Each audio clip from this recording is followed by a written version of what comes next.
Well, hello, my love. Welcome to Haunted to Human. This is my cute little series I've decided to create for October season. And the whole purpose of Haunted to Human is to help you understand we've got spooky little ghosts up here. It's like a little haunted house.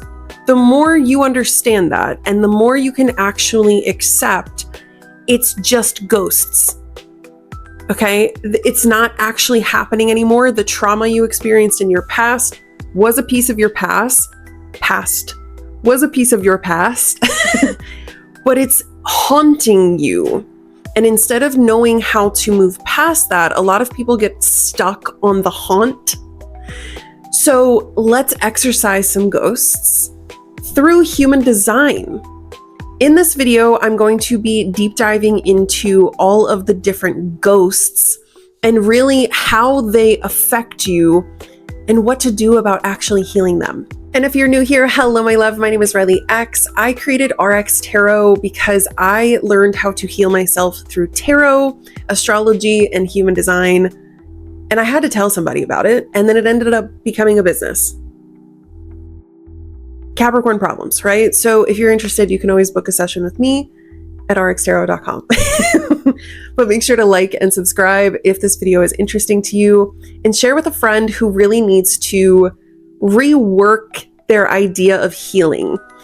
It needs to be more fun. Healing feels like shit if you don't actually have something that is helping you feel lighthearted.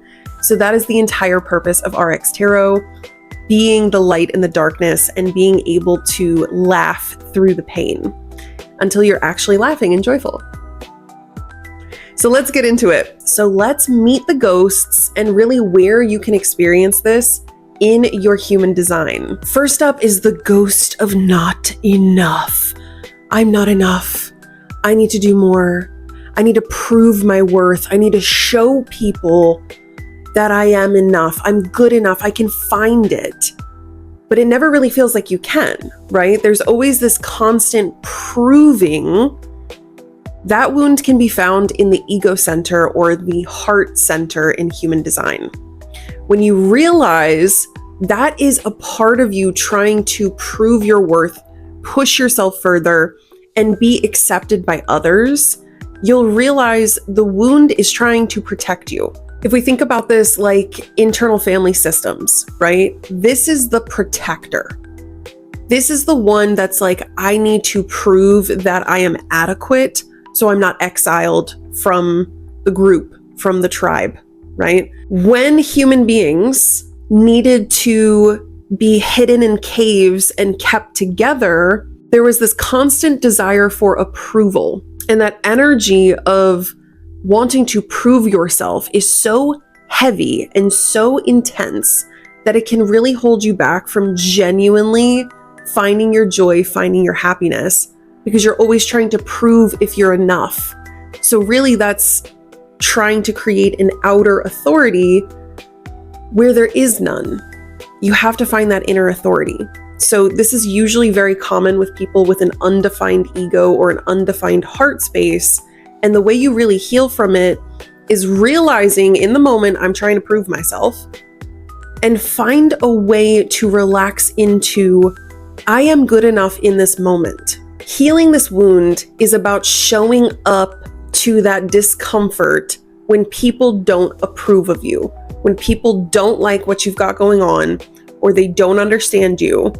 Because the point is not to prove that you are enough. The point is to accept that you are human, and there is always going to be more that you could do, or you could try, or you could learn. But in this moment, where do you find that you are actually enough? You're good enough. You've done enough. Find it. As somebody with an undefined heart space, I really love to set goals for myself, not in this like really intense way, but actually really microscopic, like really small. That is the only way I've been able to really move past, am I good enough? Am I doing enough? If I set the goal too big and I expect too much of myself, I could achieve it in a way that I didn't expect, and then I'll still feel like, was I doing enough? Was that good enough? So you really have to say, this is the goal. Let's say selling one of your coaching program. If you sell 3, you're more than enough. But if you continue to pull into that question, am I enough? Am I enough? With an undefined heart space, that is an endless black hole that you cannot fill. So stop asking that question and start showing yourself, yes, I am enough. You're enough, babe. Okay, moving on to the next ghost. The ghost of what if. Anxiety, right? What if this happens? What if that happens? What if I don't? What if I fail? What if I succeed? What if? What if? This is either a very overactive spleen or an undefined spleen where you're trying to search for the danger outside of yourself and you don't actually ever come back into your body feeling safe. It's like your aura is circling you and then you never feel grounded or in your body because you are literally outside of your own body trying to protect yourself from danger. You're trying to find that instinct of like, where's that next shoe gonna drop? Where's that next thing coming from? Now, again, this is another part of your body, your energy, your aura that's trying to keep you safe. But really what it's trying to do is prevent anything bad from happening. When are we gonna learn as humans, bad things are gonna fucking happen, dude? Bad things are gonna fucking happen. I'm sorry, I don't know who told you that's not true. I'm sorry. Bad things are gonna happen. So how do you let them happen without feeling like there was something you did or you should have fixed, or you should have known, what if I did this and what if I could have done that and I should have? That's not helping anyone, especially you. But everybody around you now feels that anxiety too. So if you're still stuck in that people pleasing, I hope that little piece helps you realize that being over analyzing and constantly trying to pull things in, this could even be an overactive ajna, really, if we're thinking about overthinking from the anxiety. What if? That overactive ajna is not going to help either. So find a way to trust the now moment. When you realize that the now moment is the only moment that exists, this now moment as you're watching this video is the only moment that exists. As I'm filming this video, this is the only moment that exists. And trying to push yourself into the next moment or go back to the last one will constantly make you feel like you're out of your own body, and you're gonna feel anxious, you're gonna feel scared because your body is like, wait, where are you going? And then you're like, where are we going? Do you see what I'm talking about? So learning to get back into your body, regulate your emotions, and trust yourself with the right decision for you in that moment is how you're going to have to work through healing this. It's not something that's going to heal overnight. This is one of those practice calm thoughts, calming your energy, calming your mind, calming your spleen. You got to calm that spleen down, girl. Okay. The ghost of perfectionism. I'm enjoying myself quite a bit here. The ghost of perfectionism has haunted me all of my life. And really, when you think about it from the human design perspective, there's a couple of different ways that you can look at it. Overactive ajna, trying to logically understand everything, trying to make things make sense in this perfect, calculated sort of way. That's not how really anything works. That's not how anything in life works. Even the most mathematical things, you still have to be calm and cool and collected, because if you overanalyze it and overthink it, you can undermeasure or overmeasure and throw it all off, right? So it really does come back to trusting the tools that you have and knowing that you are good enough in the moment. Now, the difference with perfectionism is sometimes it adds and creates procrastination. So what gets confusing about perfectionism is, yes, it's this desire to do everything perfectly. So that already puts you in a category of not really being able to actually accomplish it. And then there's this feeling of like, well, if I can't do it perfectly, I just don't want to do it at all. Perfectionism is the number one cause of procrastination because people don't believe that their messy actions and doing it just because it's fun and what they want to do, they feel like that's not enough. So yes, this is ajna and overthinking, but is this a sacral problem as well? Letting yourself just enjoy what you're doing instead of feeling like it has to be perfect and it has to be done in such a perfect way, that is going to suppress your sacral. So where the haunt is coming from is likely from the ajna. What it's actually affecting is likely the sacral. The joy, the pleasure of life and what you're doing and letting it bloom, right? The sacral is very similar to a flower. It's going to bloom when it blooms. You can't force the energy. You can't force yourself to like something. You have to just let yourself like it and lean into it and watch your little lotus. Ooh. But really, a flower is such a perfect example of an anti-perfectionism thing. Those petals are messy and they're all over the place. And when they come together, it is perfect because of its imperfections. So perfectionism is one of those really interesting ghosts because it's actually keeping you in a loop that's like not even real. Do you know what I mean? I hope that helps, darling. The ghost of past relationships. When you realize that relationships are really where a lot of our emotional wounds come from, we'll realize that especially people with an undefined solar plexus can really struggle to feel safe with other people, safe with new people, safe meeting people. There's sort of this like over empathetic energy with an undefined solar plexus that creates a block on really actually being able to connect because there's a fear of being overpowered, overwhelmed by somebody. Now, on the flip side of that, if you have a defined solar plexus and you struggle with relationships, you could be the one that creates emotional waves that you feel like you're repelling everybody. So trying to understand how important your emotions really are. Your emotions are what is going on within you relative to what is happening around you, right? Your emotions are energy in motion. It's how you're perceiving things. But if you have an undefined solar plexus and you have all of these old emotional wounds and this emotional baggage and constantly feeling triggered by other people, you're never going to actually feel safe in a relationship. And the truth of the matter is, here comes the Aquarius Venus. You're never going to feel good in a relationship until you feel good with you.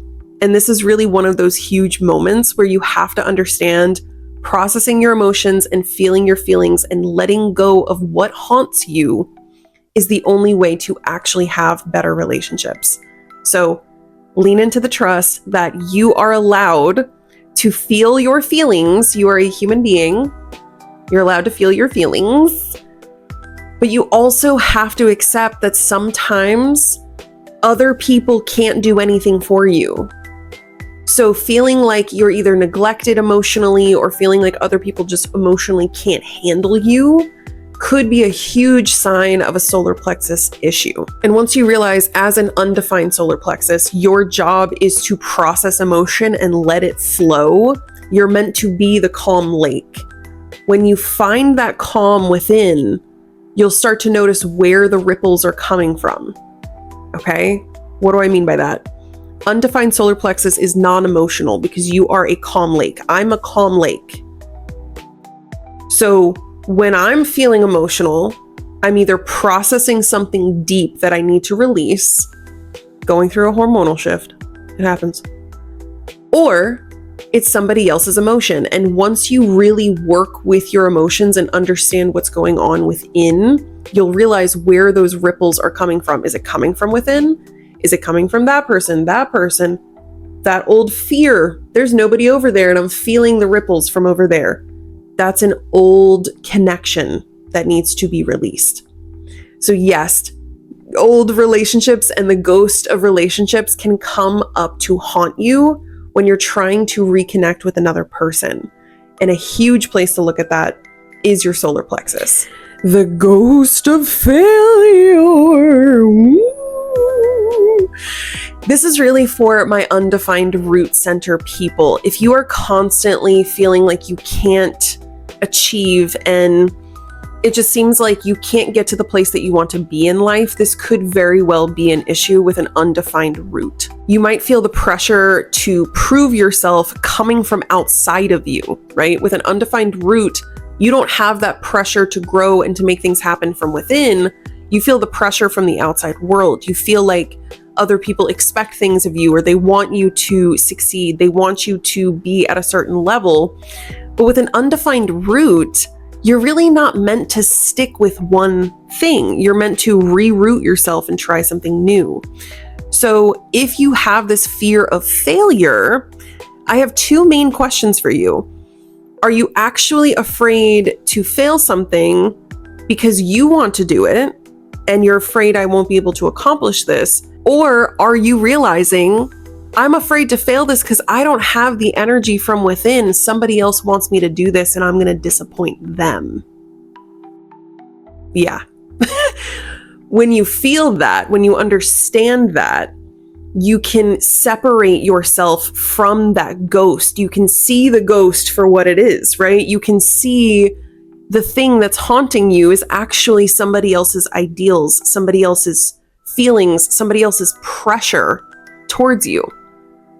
Maybe even somebody else's drive. If you're somebody who's very laid back and chill and you don't really like to push yourself, being around someone with a defined root like myself can probably be a lot. It's probably too much for a lot of people. But that doesn't mean people with an undefined root have to try harder or work harder. They have to find their own drive. What is driving you? What is the thing that you feel inspired to do from within? It's not always going to feel very obvious, but you're gonna feel pressure from the outside world because that's just the way your aura works. Now, if you have a defined root, there's also a lot of internal pressure, fear of failure, and really the fear of failure for that deeper truth of what you want to have or do or be. So a lot of the times with a defined root, it's more about if I fail this, then who am I? It can feel very tied to identity and safety from that place. So whether it's undefined or defined, failure is such an intense idea that it's like you either get it right or get it wrong. When in actuality, when you show up and try your best, you're either going to succeed or learn something really important that you need to know to either continue or to realize you never had the energy for it in the first place. Let me know if you need help on that one, because I've been through that one a couple of times. The ghost of too much. Being shamed, right? Feeling ashamed of who you are and how you do things, and you know, who are you on that deep soul identity, the G center, your identity center. When you're told that you're too much, you're annoying, nobody likes you, why are you even here? All of those things where you're sort of just shamed for existing, it can really put a damper on seeing anything good for yourself and seeing how you can actually navigate this world in a way that resonates for you. And the more shame you've experienced throughout your life, the more confusing it is to figure out who you actually are, because the world around us wants us to stay safe, right? I know it doesn't sound like it. I know it doesn't seem like it. But really strict parents want you to be safe. So their world is this big. And you have an idea that's this big. We don't talk like that. We don't do that. Shame, right? When you start to work through those and you realize what's coming up and you understand that shame is not actually a piece of who you are, it's a part of the conditioning that you experienced. Now, with an undefined identity center, you're going to feel a lot of shame around what other people think you should be, and realizing you don't even really know who you are sometimes because it depends on your environment. An undefined center is always going to be receiving more from others than it is actually putting out energy. So an undefined G center or identity center is going to have a lot of pressure from the outer world of who they feel like they should be. Your job as an undefined identity center is to let yourself be who you are right now and find how that really resonates with you on a deeper level. The feeling of like, I should have been this by this time. I should have done that by this, those sort of like shaming yourself into who you think you should be, that could be undefined or defined. And this is the part where shame can come from within. If you see how other people are and wanting to connect and wanting to have that human connection, that's really where a defined identity center can get hung up on their own shame of who they actually are. So I know a lot of people talk about conditioning from the place of the undefined energy centers, but you can condition yourself in the defined centers as well, where you feel like, well, this is the most helpful thing that I can do from this person and these people. And that's really where a huge ego death or identity death can happen, is when you are no longer in that same space and you're not getting the feedback from that energy flow. And you'll start to realize you were doing something for safety. It wasn't really true to who you are. So remember, with the G center, with your identity center, it's about who you are inside on that soul level. If you feel like you're too much for others, or other people are expecting you to be, she's so annoying, and you shrink to that, you are doing your soul a disservice. You are telling your soul, we need to be palatable, so we can't really fully express ourselves. You will become depressed. You will feel suppressed. You will feel like something is holding you back. And it's you. It's you. Stop haunting yourself with that old ghost, okay? It's time to exercise it. The ghost of regret. Woo! This one pisses me off, if I'm being so honest with you. The ghost of regret is such a wasted energy. And I'm still human. I still have moments where I'm like, I regret not starting that earlier. I should have done this, or I could have done. Shush. It's such an energy leak to regret something, to regret not doing something earlier, to regret anything in your life. Yes, I understand there are times where you go through something or you do something genuinely bad, but holding on to regret is holding on to, I made a mistake, I am the problem, I am still stuck on the past. It feels so heavy. It feels like literal chains in the fourth dimension. You're tied to a different time and you can't actually let yourself just be happy. Now, this is one of those issues with either a undefined sacral or a defined heart that overcommits.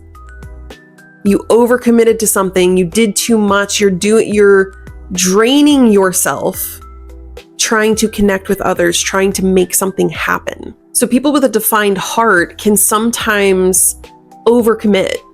They can take too much on because they're like, yeah, I have the willpower to push through. You're still a human, okay? And then people with an undefined sacral tend to go through a lot of regret because they committed to something they didn't have the energy for, or they admitted that they wanted to do something when they didn't. When you say yes to things that are not in alignment with you, that is where regret comes from. I regret that decision. I regret doing that thing.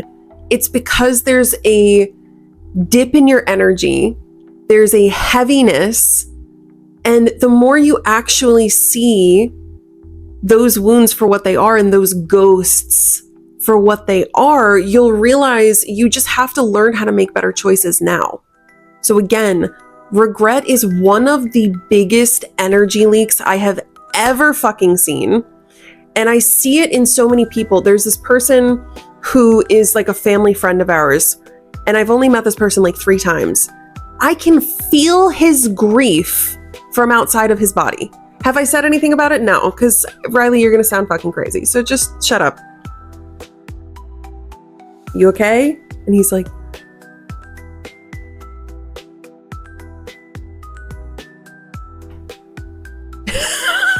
how do other people not see it? Like, how do you not? You're either just ignoring it or you're not realizing that you do actually see that, right? So pay attention to how people's energy is. Just look at yourself when you wake up in the morning. If you look at the mirror and you go, good morning, or even, good morning, or even, you can feel, you know what emotion you are with, what you're sitting with, what ghost is haunting you right now. The ghost of being misunderstood. It's the throat, right? This is the issue of over-explaining yourself, trying to make somebody see your side, understand where you're coming from. You don't want to be misunderstood. This is a throat chakra wound, okay? This is a throat energy center issue of trying to prove what you know, say it the right way so people really hear it, and now you're understood. The harder you try to make people understand you, the less likely they are to understand you. I know, I'm sorry, but it's true. When we talk about internal family systems, this is the part of you that's afraid to be invisible, that's afraid to go unseen, unnoticed. You're afraid people are not going to care about you if you don't say something important.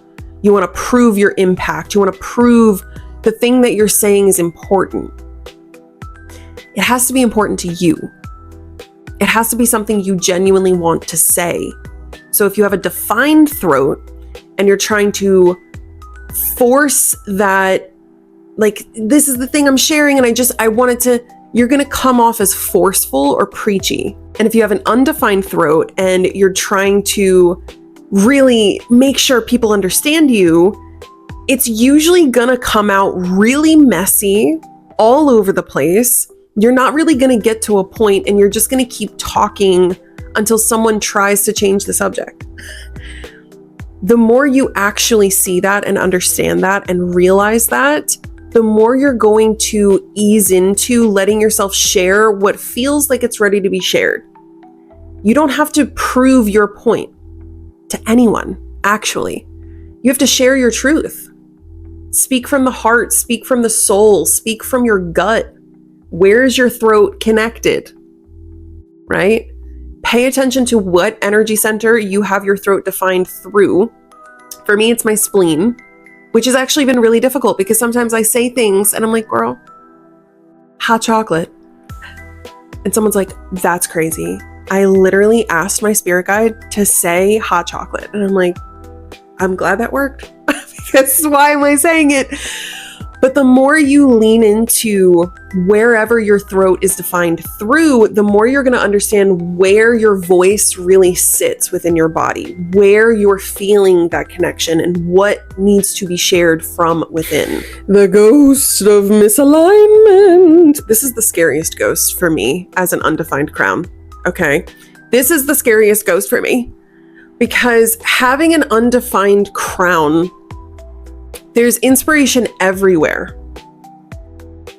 But what inspiration is actually what you're inspired by? What is the thing? What is the information that you want to take in to really actually understand what you're trying to understand? This is really where you just have so many questions about everything that don't matter.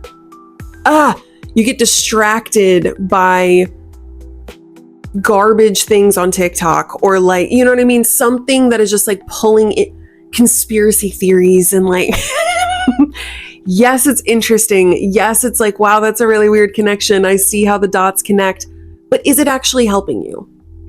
Does it actually make you feel safe and grounded and feel like, oh yes, I know what step to take next? Or is it just questions to ask questions? Yeah. This is a bad one for me. I'm still working on it, if I'm being honest. But this really is that internal family systems, the part of you that wants control, controlling what's coming into your life, controlling what that means, What's the deeper truth of that? This is really why I don't do predictive astrology, because when I started to try and predict things and it started coming true, it was too much. It was too much. I didn't like it. I didn't feel safe. I didn't feel real. Ew. No. So pay attention to the questions you're asking. Do you have an undefined or a defined crown? Really up here, not ajna, but crown. Your crown is where you're inspired. So if you have a defined crown, you're still always going to be inspired by your own ideals, your own questions, the things that you really are curious about. But if you have an undefined crown, pay attention to how much you're consuming. What information are you consuming? What things are you thinking about? What conversations are you a part of? Sometimes it's actually not helpful. Sometimes you're asking questions that you don't know the answer to and you'll never know the answer to. So try and take a step back, okay? Take a breath. Realize that yes, it's fun to ask questions and to learn new things, but what is the point? Is this helping me, or is this another conspiracy theory rabbit hole that I don't have time for at 2 a.m? Just think about it for a second. I hope that helps.